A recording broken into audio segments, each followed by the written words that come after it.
Hello and welcome to the Gaggle War Challenge, and if necessary, destroy media narratives. I'm George Szamuely. With me today, of course, is co-founder of the Gaggle, Peter Lavelle. So, Peter, today was May the 9th, and the commemoration of the 80th anniversary of the victory over Nazi Germany. And of course, it's always a very big day in Russia, and because its 80th anniversary, there were a number of foreign guests who were present. Xi Jinping of China was there. Alexander Vucic from Serbia was there. Robert Fico, the only NATO EU leader who showed up. Viktor Orban didn't show up. But you know, President Lula of Brazil was there, and then of course you had like Modi would have been here except for the tensions going on with on the subcontinent, but he would have been here. right. Um, and Maduro, Venezuela's Maduro was there. So obviously a big day, and then Putin gave some remarks. We could just quickly take a look at that. And but the first thing which was interesting, and this is a report from TASS, so I would imagine this has to be true. Hasn't been confirmed by the Americans, but I would think it has to be true because otherwise Trump would be confronted with this. This is a report from TASS. It says Kremlin aide says Putin, Trump. And everyone, this will sound counterintuitive for all of you. TASS is the most conservative Right. outlets. They would not print something unless they absolutely knew for a fact. They're just that way. That's that way. And of course, once you print this, then of course Washington is going to pick it up and they're going to confront Trump with it. So if this is untrue, then Trump would say, "Yeah, this is untrue." So obviously, they're not going to just be caught out in such a brazen untruth. So it says there, Kremlin aide says Putin, Trump exchanged Victory Day congratulations via aides. Asked what the leaders used, Yuri Ushakov replied, quote, warm words, mutual congratulations on the shared holiday, the great holiday. And then the story goes on. Russian President Vladimir Putin and his U.S. counterpart Donald Trump exchanged Victory Day congratulations via their aides. Kremlin Yuri Ushakov said on Channel 1. Through their aides, the Russian president and President Trump exchanged congratulations on our shared holiday. He said, asked what words the leaders used. Ushakov replied, warm words, mutual congratulations. And then okay, so that's an interesting item. And then this is from the speech that Putin delivered today, and it says, "We remember the lessons of the Second World War. We will never agree with the distortion of events, with attempts to justify the executioners and slander the true victors. Our duty is to defend the honor of the soldiers and commanders of the Red Army, the great feat of representatives of different nationalities who will forever remain in world history as Russian soldiers." One should note, though, that today, I think 20 EU states said that they're going to they're going to set up a tribunal to put Russia on trial. They chose today, of all days, to, they're going to set up this tribunal. As if they have nothing else better to do. Nothing else better to do, exactly. Russia has been and will be an indestructible barrier to Nazism, Russophobia, anti-Semitism, and will fight the atrocities committed by the proponents of these aggressive, destructive ideas. Truth and justice are on our side. The entire country, society, and people support the participants of the special military operation. Now, this is kind of interesting. He still uses that terminology. After all this time, he's still referring to it as a special military operation. We are proud of their courage and determination, that strength of spirit that has always brought us only victory. And then And then here he talks about it, but it's interesting where he talks about these battles in the during the war, and he talks about the bridgeheads and borders determined the outcome of the entire Second World War with unconditional victories in the largest battles near Moscow and Stalingrad, on the Kursk Bulge and the Dnieper, and then it was the courage of the defenders of Belarus. Well, Lukashenko was there, so who were the first to meet the enemy, the steadfastness of the participants in the defense of the Brest fortress and Mogilov, Odessa, and Sevastopol. Kind of, again, interesting choice. Yep. Murmansk, Tula, Smolensk, the heroism of the residents of besieged Leningrad, the courage of all who fought at the front in partisan detachments and underground, the valor of those who evacuated the country's factories under enemy fire, who worked in the rear without sparing themselves at the limit of their strength. It's very interesting. I have my own tradition for Victory Day is that I look at the two episodes of The World at War that deal with it's so beautifully, it's so moving too. And it's almost everyone, this paragraph is almost, it seems like it's been kind of cut from that and just rephrased because that's the summation of the entire episode. That's why it comes to mind here. It's Right. beautifully done. It's worth Right. watching. Yeah.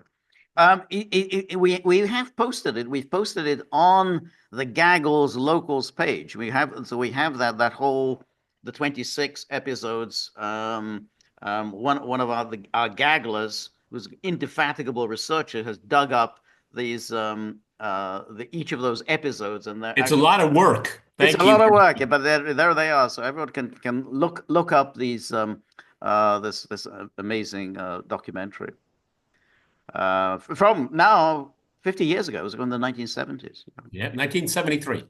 Yeah, yeah. Um, and then the complete defeat of Nazi Germany, militaristic Japan, and their satellites in different regions of the world was achieved through the joint efforts of the countries of the United Nations. And everyone, it's a little bit of a misnomer here because the Allies they very much referred to themselves as the United Nations before the organization came Yeah, into before existence. exactly, it's before the And- organization. Yeah, Before the org, so I think that's the reference being made here is right, the led by the Soviet Union, the UK, right. and the United States. Right, And right. the But that's a very interesting because he doesn't say that explicitly here, but here he goes on and he says, "We will always remember that the opening of the second front in Europe and then dash after the decisive battles on the territory of the Soviet Union. That came after. I mean, it's obviously true, but nonetheless, he puts it in. So the second front, because of course everyone remembers that the Soviet Union had been agitating for a second front, really starting in 1941, 1942, 1943, and then finally 1944. By which time the Soviets really weren't that excited by the second front because victory was assured. It would take time, obviously, but it was no longer a matter of the survival of the country, which is what they needed, to take the pressure off them, so that. and it was uh, um, what led up to the opening of the Second Front, and historians have argued both ways. In my opinion, the essentially useless North Africa campaigns, and particularly of Italy, that was a a complete loss of life for no reason It whatsoever. was, but no, but yeah, but the interesting thing is that the Italy caper really didn't achieve anything very much because the Allies didn't make the breakthrough in Italy. Nope. The Germans managed to hold on in northern Italy, so they weren't able to use Italy as a way to break into the Balkans. So that. Well, George, German soldiers were still occupying parts of Italy when the surrender was Right. signed. That's right. Okay. That's right. So it toppled Mussolini, but that was a kind of a fairly. He was already by then a very minor figure in the war, but that's about all they achieved. That it succeeded in the overthrow of Mussolini. As I said there, after the decisive battles of on the territory of the Soviet Union, brought victory closer. We highly value the contribution to our common struggle of the soldiers of the Allied armies, the participants of the resistance, the courageous people of China, all those who fought for a peaceful future. So he doesn't mention the British or the Americans, but he does mention the courageous people of China. Well, I mean, we highly value the contribution of our common to our common struggle of our soldiers without. I mean, this is a very indirect reference It's a to the very indirect, and it's very. allied armies is really that's almost anybody at all, because it's even lowercase a. So it's not like the allies, our great allies, because if you say our great allies, then of course, oh, that's obviously Great Britain and the United States. But if you change allied armies, well, that can apply to just about anybody in the world. Could be allied armies. And then the courageous people of China, all those who fought for a peaceful future. And so that's just the highlights from his speech. So I mean, we say this all the time, but it is kind of extraordinary that the Europeans choose always this nastiness, this pettiness, and essentially they are increasingly subscribing to that view of World War II, whereby, oh, well, the two enemies were the Soviet Union and Nazi Germany, and then we were actually fighting against the Soviet Union and Nazi Germany. So it's an extraordinary thing, this event, of World War II, and yet the European continent, by and large, has a bizarre and a completely distorted view of this extraordinary event. Well, how did the Europeans liberate themselves from fascism in the They East and didn't. the West? They They didn't. didn't. They didn't. They didn't. Yeah. They didn't.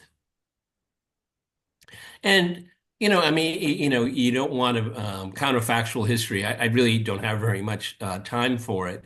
But would it have been better if the Nazis had won? I mean, But that's exactly the point, and because all of the people who are continually condemning the Red Army, the Red Army in the Baltics or the Red Army in Central Europe, and it says, well, what was the alternative? So if you're condemning the Red Army, that means you think it was preferable to maintain Nazi rule. I mean, those were the only alternatives.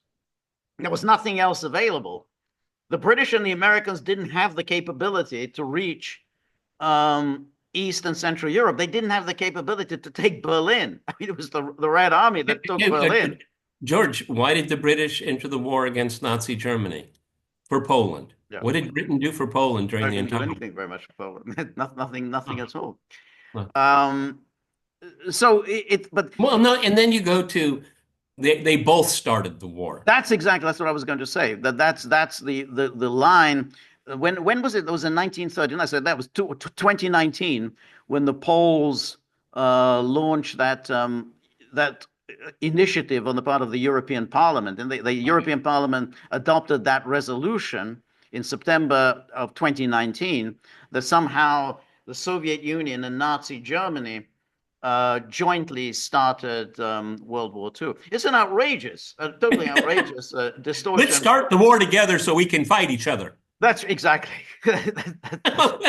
right. Come on. Yeah, and that European Parliament adopted that resolution. It was, yes, the Poles sponsored it, but the European Parliament adopted that resolution.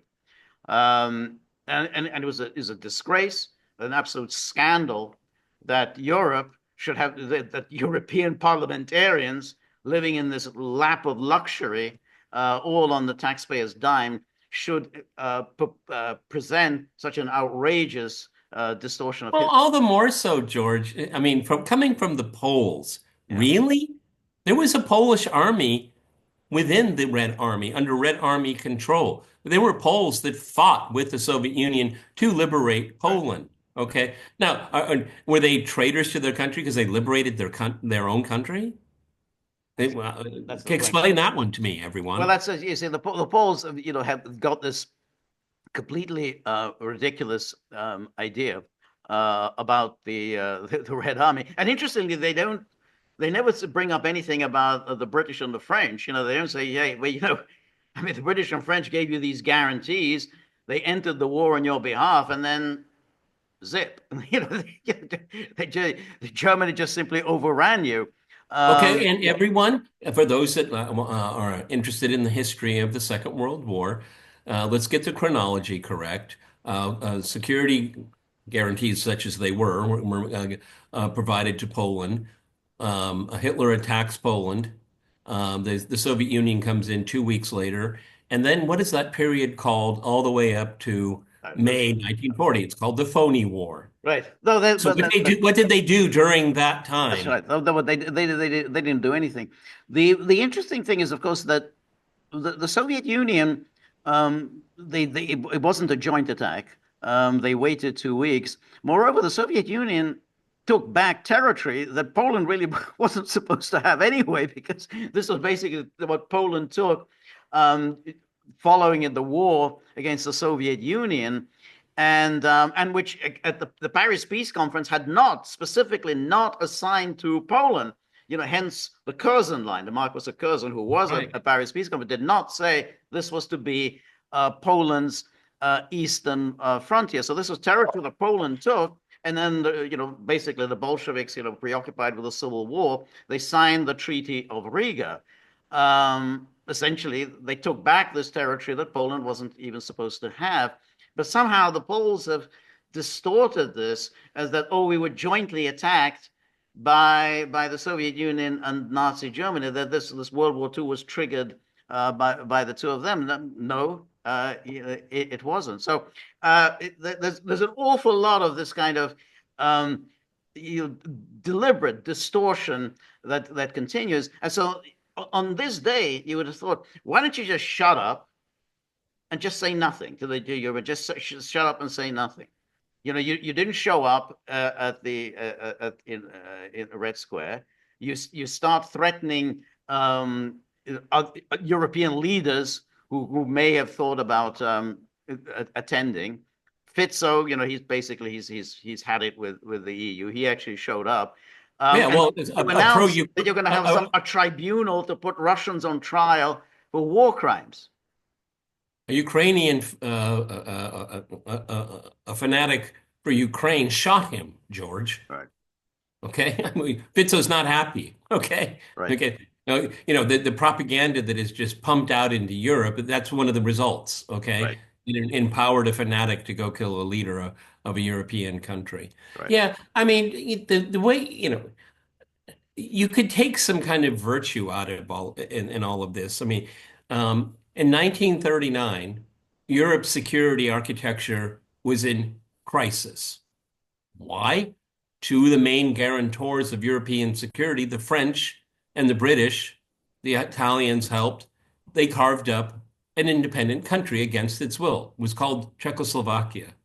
Okay, so if you're in the Kremlin and you see the French, and the British making guarantees, and then right, all of a sudden they right. say, "Well, we're just going to cut this country up." Okay, Well, I well, mean, wait, I mean, if you look at from the Soviet side, is that this, I mean, I think the system is broken. Russia is the Soviet Union is excluded from it. Okay, it's not part of it. right, Okay, right, they were never a part of it before the war, and and we know that feelers were being sent by Stalin to the British. I mean, maybe we can find some kind of solution to the Europe security crisis. The British right. were Right. very, I don't really think that. I mean, at that stage, Stalin knew that if there's going to be a war, he was going to yeah, have to carry all of the burden. So I mean, he wanted to avoid a war under any circumstances. You know, he wanted to stay out of the war. Um, his only concern at the time of the Czechoslovak crisis was that essentially now, you know, basically, you know, he's going to have to face Nazi Germany by himself, which was always very likely, and of course it did indeed happen. I actually do have sympathy for the British and the French in that they wanted to avoid a war. They wanted to avoid a war with Germany, and they say, what can we settle on? So they said, what can we settle on? And said, look, here are these Germans, these Sudeten Germans. They don't like Czechoslovakia. They're Germans. They want to be part of the Reich. Can we live with that? Czechoslovakia couldn't, but at the same time, they say, well, all right, what's the alternative? Do you want to fight Germany? Do you really want to take on Germany? And of course, the Czechs said, no, we can't, even though they had the option, but they said they didn't. So ultimately, when Chamberlain came and said, this is peace, I believe this is peace in our time, it was still, possible to think in terms of, all right, we've avoided a war. It wasn't very nice, but Czechoslovakia was always a kind of a dubious state that was created in the aftermath of World War One, and if that was the end of it, then that would have been said, hey, we avoided this Yeah, war. but I think both arguments can be, they're not mutually exclusive. Okay, Stalin knew war was coming because the security architecture was broken, and security guarantees and alliances were probably not going to save the Soviet Union, and he realized that. No, Okay, of course not. No. so I absolutely agree. I mean, this is one of the great distortions of the Hollywoodization of this period here. George is absolutely right. They wanted to avoid war at all costs. Germans that in the Sudetenland that had never been part of Germany. They'd never been part of it. Okay. But it was and there were plebiscites. I'm willing to assume that they were valid. Okay. And then they wanted to Right. go to, but the point is that the Treaty of Versailles, this is the thumbnail sketch of it, created a very unstable security architecture. Why? And that brings us up to 2025, everyone. Russia was excluded from that architecture. History doesn't repeat itself, but there's an echo, a really strong echo. And that's one of the things that, going back to jumping into this here, is that you'd think that, this would be kind of a learning experience. This war was inevitable because the security architecture was flawed. Seems like that's what it is today, isn't it? Right. No, that's exactly right. And then if you think about what happened after World War II, the solution that the Czechs came up with was clearly, utterly deplorable. I mean, they just picked up all the 3 million Germans and just threw them out. Just absolutely nothing. They didn't get one penny of compensation, not one thing. You got your, You're lucky if you got to carry what you could carry. Exactly. And really nobody gave a damn. No, absolutely nobody gave a damn. Well, the same thing happened in Poland as well. Right. They sent people, but I mean, it's really one of the largest human exoduses it is in modern history. Right. Yeah, horrific. Horrific. Yeah. But that was the consequence of a flawed security architecture. And that's what the interwar years were all about. Okay. It wasn't going to be fixed. And it gave a country like Germany, they had a fanatical, radical regime come to power and prey upon it. And it did with amazing precision. I mean, everybody, from 1933 to 1939, the Nazis had agreements and treaties with all through Eastern Europe. Right. Stalin, he talked to the Nazis. Right. Well, everybody talked to the Nazis. There's nothing new about it. That's right. Well, that's the interesting thing that, of course, when Hitler's plan was that Poland be a junior partner of Germany's. That was the plan. And throughout the 1930s, there were good relations between Germany and Poland. Was it 1934? Right. They signed really, it's 1935, I think they signed the non-aggression pact. But and that's why when Czechoslovakia essentially ceased to exist, Hitler said, well, take a piece of Czechoslovakia. And Poland said, oh, thank you very much. And took a piece of northern Czechoslovakia. Well, what then happened was that the Germans said, well, yeah, that's fine. You can be our junior partner, but we kind of want a concession from you. Basically, we want Danzig back. I mean, go. We basically, and they didn't even say eliminate the Polish corridor, but basically we want to, have transportation between East Prussia and the rest of Germany. And to their amazement, the Poles said no. I said, the Poles are just very, very obstinate. And instead of this partnership that Hitler was offering, and Hitler thought that, hey, well, everything we know about the Poles, they will accept it. But instead of that, the Poles decided that they would be obdurate on the issue of Danzig, which didn't even really belong to Poland. And hence then the British came in, which was also surprising. And Hitler was kind of astonished because the British didn't really like the Poles very much because of what happened in Czechoslovakia, Poland taking a piece of Czechoslovakia, and the fact that Poland was seen to be a kind of a German ally. It was an ally of Hitler's. So all of these things kind of caught Hitler by surprise, and why what happened in World War II kind of was an astonishing set of events that nobody could have predicted, at least Well, as far as the crisis of 1939 is concerned. And another myth that people like to tell themselves is, Pilsudski was the quintessential Polish nationalist. Well, I mean, I'll be generous here. He was a crypto fascist as well. Okay, that's why the Germans thought, we can work with these people. Right? Yeah, Okay? yeah. I mean, the DNA isn't so far off here. No, Okay? no. That's right. That's why that was the plan, that when the attack on the Soviet Union comes, Poland will be rewarded. Poland will get a slice. That was the point. You're going to be the junior partner in this plan, and the Poles would have said, yeah, we'll be junior partners.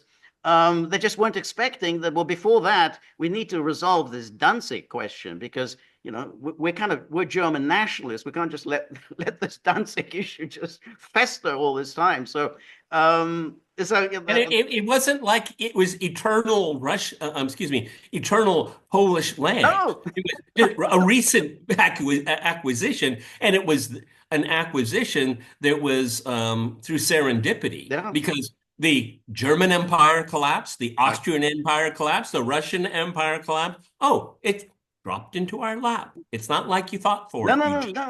That's right. That's right. So that's what happens with the Poles. They're not able to think in a clear, focused way, and manage to antagonize just about everybody. Yeah, we have Colonel Beck, their foreign minister. I mean, Right. probably the worst modern foreign minister in history. And I'm thinking of Annalena Baerbock in the same category. Okay. Wow. Yes. Wow. Yeah. I mean, this guy. There's a really good book. It's called A Dangerous Embrace. I don't think I have it with me, but it's a whole history of that diplomacy Right. during that time. It's a brilliant book, and a lot of the things that I'm bringing up now is from reading that book. It's so refreshing because it's not pro-German, it's not anti-Russian, it's nothing. It's just Right. like this is what the diplomatic papers say. Right. That's right. That's right. So it's the 80th commemoration. Yeah, but what's important to me is we really kind of broaden out the perspective here. 2025 is a really interesting benchmark. It's 80 years ago the post-war in architecture was set into place. Wasn't perfect, everyone. I'm not going to say that, okay? But when you win a war, you get the spoils. Right. Okay, that's Right. that's what war results in. That's why you should avoid it. That's Okay, exactly it. That's you should. and plus, I understand the national histories of Eastern Europe, but you know what, George? They exist as nation states. They exist now. Right. Okay. Between from 1939 to 1945, was there a Poland? No, No. it was gone. Right. All right. Right. And these countries survived intact. Were they captive nations during the war, after the war? Yeah, well, I would say the Russian people were too. That's why we should be happy that the end of communism. That's very important. The end of the Soviet Union, at least its ideological grip. Its geographical one, as time goes on, I was thinking maybe the Soviet Union should have stayed together geographically, okay, Right. No, and that's right. But become a that's it. federal Yeah. republic. But that's the thing that, in fact, um, with the exception of Poland, all of the East European countries were restored to their pre-1939 borders. Well, pre 1940, Romania lost the territories. So yeah, well, let's say pre 1941 borders that were restored, and but Poland. But they became more ethnically homogeneous. Yeah, but that was through ethnic cleansing. I mean, there was a That's lot right. of ethnic cleansing, and particularly the mass expulsion of the Germans throughout Eastern Europe. And incidentally, Czechoslovakia, kind of a nasty little country. They also expelled Hungarians. Many Hungarians were expelled from Czechoslovakia. Beneš couldn't get away with expelling all of the Hungarians, which he wanted to do. And again, that was the Soviet Union who kind of stepped in and prevented the mass expulsion of all the Hungarians. I'm glad you said that about Czechoslovakia because for some reason, when I was in academia, for some reason Czechoslovakia was some kind of little darling country. Yeah, that's right. Did you Absolutely, agree? yeah, that's right. Yeah, they always had that reputation of a very civilized people. Always very civilized. They're the most civilized people in Europe. And then, but nobody ever really mentioned. Well, even their record, even between the wars, they were not civilized the way they treated their minorities. And all these League of Nations, they set up all these covenants about how to treat minorities. Czechoslovakia always violated these covenants. And then after the war, this is the expulsion of the Germans, and Beneš wanted to expel all of the Hungarians. And he did expel many Hungarians, but he couldn't do all of them because basically the Soviet Union stepped in and prevented him from expelling. But that was the Beneš plan, to expel essentially all of the minorities in Czechoslovakia. So I don't know where they got this reputation of being very civilized. Yeah, the idea of ethnic purity survived the Nazis. Yeah. I Well, think and Poland became one of the most ethnically speaking, yeah, homogeneous countries in the right, world. right. I think They had people give very few minorities yes, afterwards. that's And because you have to remember in the interwar period, the Poles treated Hungarians if they were as if they were cattle. right. Okay, That's right. and they did it with great pride, with great pride. No, Okay, exactly. And Poland, of course, it lost its territories in the east, but it was compensated, very handsomely compensated, yes. by nice pieces of territory in Germany. What was called what is today called Wrocław, That's Breslau. right. That's right. And so it's getting hard to see, the way the Poles who are continually complaining about this horrible treatment that they received. He said, yeah, but you were compensated. They didn't just take a slice of the territory and said, well, thank you, bye-bye. They gave you, okay, well, we'll take this territory, which you weren't really entitled to have anyway, and we'll give you some other territory that you're also not entitled to have, but we're simply going to do it in order to compensate you.